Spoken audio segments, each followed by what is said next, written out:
अस्सलाम वालेकुम। आज हम स्टार्ट करेंगे important feature of simple harmonic motion. Simple harmonic में के कुछ फीचर्स हैं। सबसे पहले है हमारे पास के vibrate about a fixed position, कि बॉडी जो है वो हमेशा एक फ़िक्स पॉइंट के इर्द गिर्द क्या करती है, वाइब्रेट करती है। फ़िक्स्ड पॉइंट के इर्द गिर्द क्या करती है, मूव करती है। सिंपल हार्मोनिक मोशन का पहला जो फीचर है, जो फीचर होना ज़रूरी है सिंपल हार्मोनिक मोशन के लिए, वो ये है कि क्या होना चाहिए कि बॉडी जो है वो अपनी फ़िक्स्ड पोजीशन के इर्द गिर्द मूव करे। सेकंड वाला जो फीचर है कि acceleration always directed toward the main position, कि बॉडी जो है हम हमेशा एक्सेलरेट करनी चाहिए किसकी तरफ, मेन पोजीशन की तरफ। हमेशा बॉडी किसकी तरफ एक्सेलरेट करे, मेन पोजीशन की तरफ एक्सेलरेट करे, वो टूवर्ड्स मेन पोजीशन हो। सिंपल हार्मोनिक का जो दूसरा फीचर है वो ये क्या है कि एक्सेलरेट करे, बॉडी हमेशा मेन पोजीशन की तरफ एक्सेलरेट करे। थर्ड हमारे पास जो फीचर है कि हमारे पास एक्सेलरेशन डायरेक्टली प्रोपोर्शनल है किसके, डिस्प्लेसमेंट के। यहाँ पे एक्स हमारे पास क्या है, डिस्प्लेसमेंट। एक्सेलरेशन किसके डायरेक्टली प्रोपोर्शनल है, डिस्प्लेसमेंट पे। डिस्प्लेसमेंट हमारे पास क्या है, उसके डायरेक्टली प्रोपोर्शनल है। अब एक्सेलरेशन हमारे पास ज़ीरो कब होगा, एक्सेलरेशन ज़ीरो होता है एट मेन पोजीशन। एक्सेलरेशन हमने हमेशा, मैंने पहले भी बात की कि एक्सेलरेशन हमारे पास, हमने जब पहला टॉपिक स्टार्ट किया था उस दिन मैंने बताया कि acceleration towards the main position होता है। एक्सेलरेशन हमेशा टूवर्ड्स द मेन पोजीशन होता है। अब एक्सेलरेशन मैक्सिमम कब होता है और मिनिमम कब होता है। Acceleration zero at mean position, के एक्सेलरेशन ज़ीरो होता है कहाँ पे, मीन पोजीशन पर। कहाँ पर, मीन पोजीशन पर। और मैक्सिमम कहाँ पे होता है, एक्सट्रीम पोजीशन पर। मतलब कि हमने पेंडुलम में 3 पॉइंट पढ़े थे, ओ, ए, बी। ए पे हमने बॉडी को छोड़ा था तो रिलीज़ किया था, तो ए पे एक्सेलरेशन क्या होगा, मैक्सिमम। जब वो ओ पे जाएगा, मीन पोजीशन पे जाएगा, तो उस वक्त उसका एक्सेलरेशन क्या होगा, ज़ीरो। उसका एक्सेलरेशन क्या होगा, ज़ीरो। जबकि एक्सट्रीम पोजीशन ए और बी दोनों पे एक्सेलरेशन क्या होगा, मैक्सिमम होगा। इसी तरह जो चौथी टर्म है हमारे पास या करेक्टर इसकी फीचर है वो क्या है, वेलोसिटी। वो क्या है, वेलोसिटी। अब वेलोसिटी हमारे पास क्या चीज़ होती है, हमने पहले भी पढ़ा हुआ है। वेलोसिटी हमारे पास जो है कि किसी चीज़ की स्पीड या वेलोसिटी दोनों टर्म एक में ही आती हैं। तो वेलोसिटी ज़ीरो कब होती है और मैक्सिमम कब होती है, जब हम किसी भी बॉडी को एक्सट्रीम पोजीशन पे लेके जाते हैं, जब हम उसे कहीं पे जाके रिलीज़ करते हैं, तो उस वक्त उसकी वेलोसिटी क्या होती है, ज़ीरो। जबकि वो जब मीन पोजीशन पे आती है, ओ पे आती है, वो हमारे पास क्या हो जाता है कि उसकी वेलोसिटी जो हो जाती है वो क्या होती है, मैक्सिमम हो जाती है। मीन पोजीशन पे उसकी वेलोसिटी क्या हो जाती है, मैक्सिमम हो जाती है। एक्सेलरेशन और वेलोसिटी एक दूसरे के क्या हैं, रेसिप्रोकल। ठीक है, एक्सेलरेशन ज़्यादा होगा तो वेलोसिटी क्या होगी, कम। वेलोसिटी ज़्यादा होगी तो एक्सेलरेशन क्या होगा, कम। दोनों क्या हैं, एक दूसरे के जो है रेसिप्रोकल है, हमारे पास इन्वर्सली प्रोपोर्शनल है। ठीक है, दोनों क्या हैं, एक दूसरे के इन्वर्सली प्रोपोर्शनल है। अब ये 4 फीचर सिंपल हार्मोनिक मोशन के हैं। अब कुछ टर्म्स हैं जो सिंपल हार्मोनिक मोशन में इस्तेमाल होती हैं, या हम उनको फीचर्स भी बोल सकते हैं, फैक्टर्स भी बोल सकते हैं। फीचर्स, करेक्टरिस्ट, इम्पॉर्टेंट, कुछ भी उसका नाम हो सकता है। तो फैक्टर, सिंपल हार्मोनिक मोशन के कुछ फैक्टर हैं जिनको हम डिस्कस करेंगे। सबसे पहला जो फैक्टर है वो क्या है, वाइब्रेशन।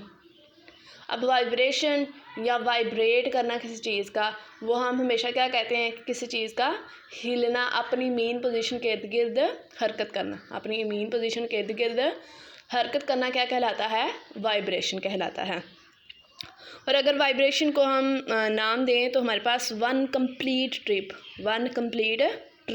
यहाँ पे ट्रिप का लफ्ज़ इस्तेमाल हुआ है। तो ट्रिप, अगर हम ट्रिप का लफ्ज़ देखें तो हमने पहले भी देखा होगा कि अगर हम ट्रिप पे जाते हैं तो क्या होता है, हम जहाँ से जाते हैं, स्कूल से अगर जाते हैं तो स्कूल वापस भी आते हैं, स्कूल से जाते हैं तो स्कूल वापस भी आते हैं, तो हम एक वन कंप्लीट ट्रिप कर रहे होते हैं, वन कंप्लीट ट्रिप गा रहे होते हैं, उस वन कंप्लीट ट्रिप को हम क्या कहते हैं? वाइब्रेशन। ये पिक में आपने देखा होगा कि हम ए पे जाके जो है बॉडी को रिलीज़ करते हैं तो वो बी ओ पे नहीं रुकती बल्कि बी पे चल जाती है। वो बी से फिर जब वो मूव करती है तो वो ओ पे नहीं रुकती, ए पे चली जाती है। ए से बी और बी से दोबारा ए पर आना हमारे पास क्या होगा? वन कंप्लीट ट्रिप कहलाएगा। और इस वन कंप्लीट ट्रिप को हम क्या बोलेंगे?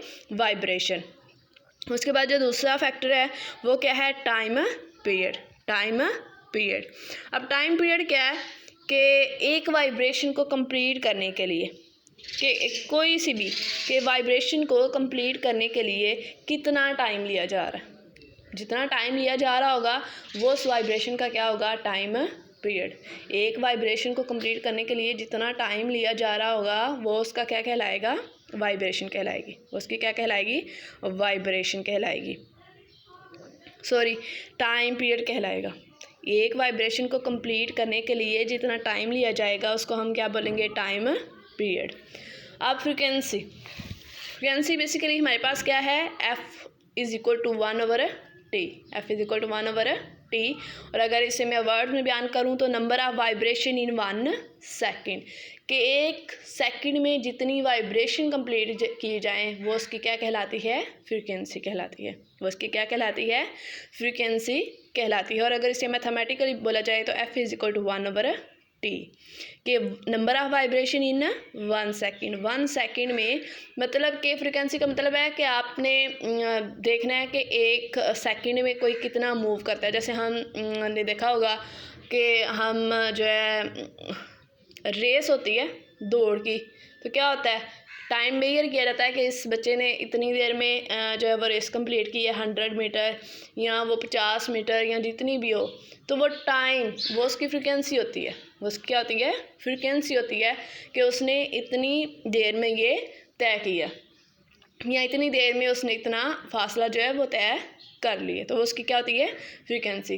तो 1 सेकेंड मतलब कि टाइम को मेजर कर लेना, टाइम आपने फिक्स कर लेना है और उस टाइम में आपने देखना है कि वो कितना वाइब्रेट करती है कोई चीज़, कितनी दफ़ा मूव कर सकती है वो चीज़, तो वो हमारे पास क्या कहलाती है? उसकी फ्रीक्वेंसी कहलाती है।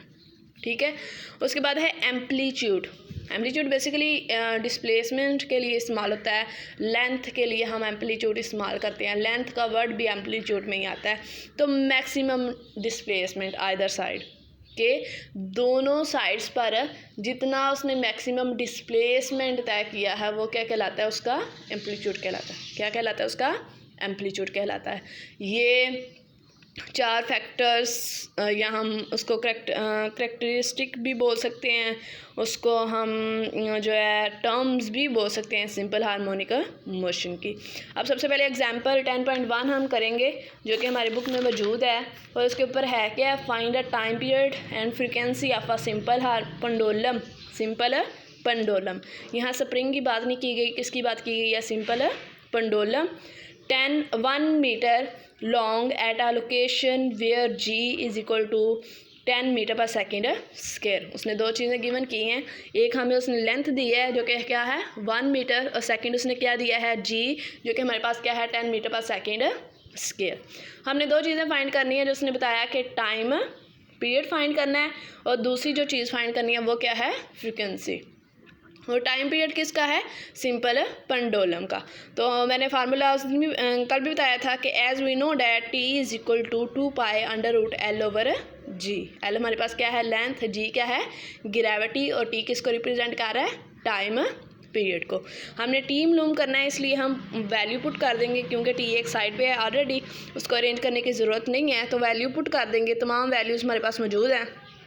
वैल्यूज़ पुट की, मीटर से कैंसिल हो जाएगा, हमारे पास जो वैल्यू रह जाएगी उसको हम मल्टीप्लाई कर देंगे, डिवाइड कर देंगे, तो हमारे पास आंसर जो आएगा वो क्या होगा? 1.99 सेकेंड। 1.99 सेकेंड। अब ये 1.99 सेकेंड हमारे पास क्या है? Time period. और हमने जो सेकंड चीज़ फाइंड आउट करनी है वो क्या है?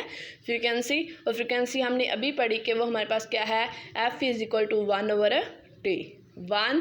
अब टी की वैल्यू हमारे पास आ चुकी है, टाइम पीरियड की वैल्यू हमारे पास आ चुकी है, जो कि क्या है 1.99 सेकेंड इज़ इक्वल टू 0। हमारे पास इसको अगर हम डिवाइड करके देखते हैं तो हमारे पास क्या आ जाता है 0.50 हर्ट्स। और फ्रिक्वेंसी का जो यूनिट है वो क्या होता है हर्ट्स।